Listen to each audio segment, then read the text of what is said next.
农历春节就要来到，市府连结社会资源，照顾台南的长者。教学项目，国泰慈善基金会特别关注有时罕儿庇护工厂制作的年节礼盒，要予全市12个行政区470位的弱势独居长者，由着市长黄伟哲代表接收。岁末年初了，很多社会福利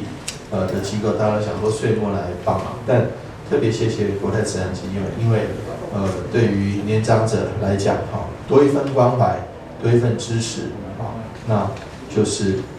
让他们能够在这个岁末的时候，更感受到来自社会的爱，以及来自这个城市的爱。那国泰慈善基金会长久以来都是这样来关注我们社会上比较弱势的朋友。我们慈善基金会呢，希望呢，大家捐赠出来的力量呢，一点点的心意呢，能够透过一个比较良善的循环，我们购买、采买喜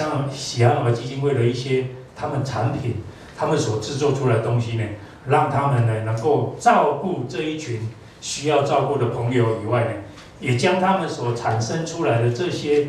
生活上的或者是使用上的一些产品呢，来捐赠给刚刚市长讲的一些地方的需要帮助的一些孤老也好，或者是生活上确确实实需要关注的这些同仁伙伴也好，我想这个最主要的用意呢，是希望产生一个比较良善的循环。市长表示，目前全市老年的人口大约有33万人，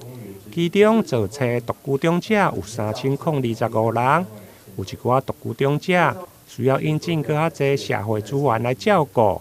因此特别感谢国泰慈善基金会会用个发挥互助的精神，响应公益，照顾独居的长者。未来希望公私协力，会用个实现个人友善的城市环境。台南新闻林根采访报道。